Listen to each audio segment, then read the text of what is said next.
Após a análise da introdução, vamos iniciar agora a leitura do primeiro desenvolvimento. Antes da gente fazer isso, vamos só voltar à introdução e lembrar quais são os dois problemas que agora vão ser destacados durante o desenvolvimento. Então, na tese, aqui, ó, a gente identifica nessa parte em azul os dois problemas.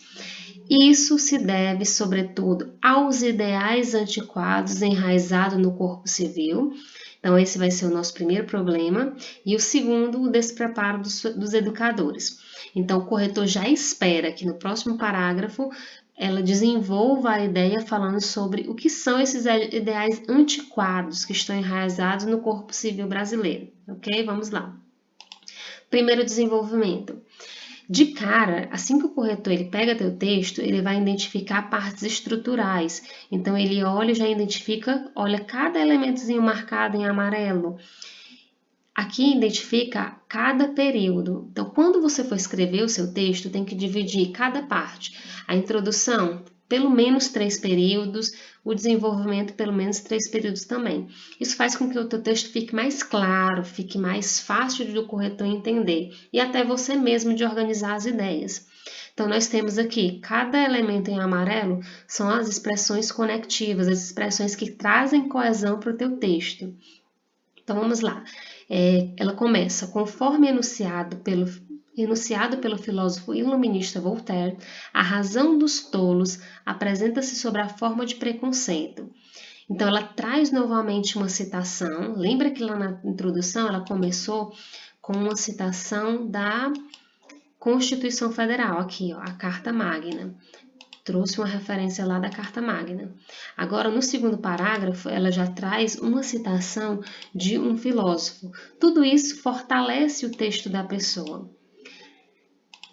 Depois da citação, você vai perceber que a palavra preconceito é a palavra que vai retomar a problemática que ela expõe no primeiro momento. Então, qual é a primeira problemática mesmo?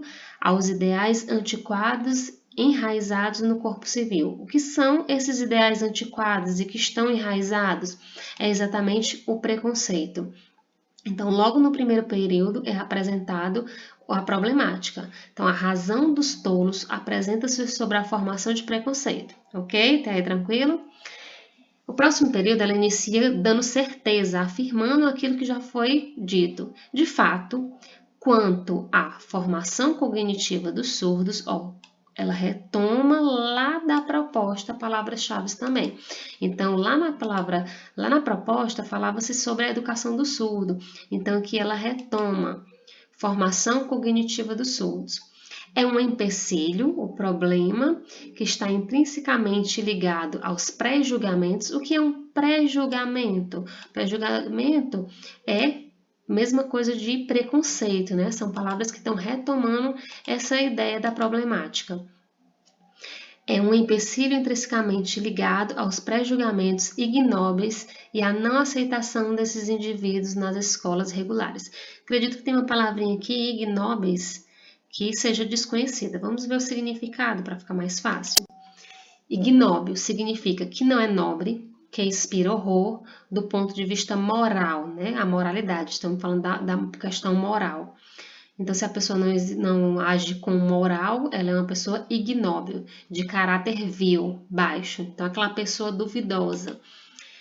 Então, falando que é um problema que está interligado ao pré-julgamento, que é o preconceito, fora da moral, e além do mais, né? Qual é o outro elemento? A não aceitação desses indivíduos nas escolas regulares. Ou seja, além desse problema que está enraizado, ainda existem pessoas que não aceitam esses indivíduos na escola. Ok? Entendimento até aí?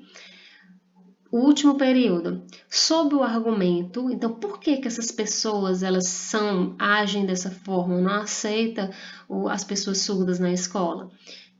Diz assim, ela vai explicar, sobre o argumento de que não há estrutura suficiente para atendê-los, ou que não existem professores especializados.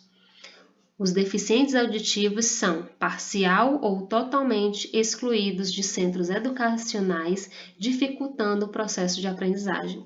Então, tudo isso acontece por causa de um preconceito enraizado, E aí ela vai trazendo essa ideia, reforçando essa ideia de que as pessoas não aceitam e ainda buscam justificativas para isso, que é através do quê? A questão da estrutura, não tem uma estrutura suficiente adequada, esse seria o primeiro elemento, para atender o público. A questão dos professores especializados, isso tudo são argumentos que as pessoas utilizam para que o deficiente auditivo não adentre as escolas. Aí fala aqui que os deficientes auditivos, parcial ou totalmente, são excluídos de centros educacionais, dificultando o processo de aprendizagem. Se você observar, nesse último período, tem muitas palavras que retomam lá a proposta em si. Então, se a gente for procurar, a gente vai ver bem aqui, quando fala de professores especializados, já estou retomando a questão educacional. Deficientes auditivos, retoma a palavra surdo.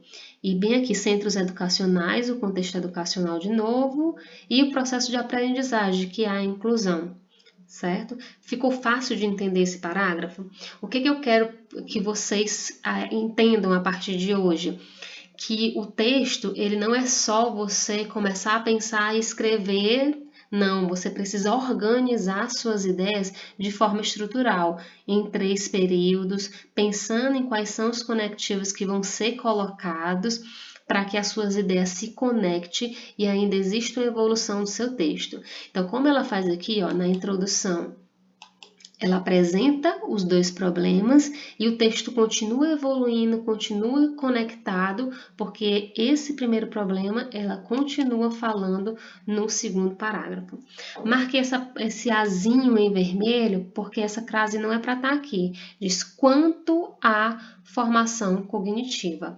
Se você transformar em uma palavrinha masculina, quanto o amor, só aparece o O, não aparece a preposição, então não tem crase, tá? Depois eu vou lançar um videozinho falando só sobre crase, aí fica mais fácil de vocês entenderem sobre o que eu tô falando, tá ok? Agora vamos para o próximo desenvolvimento.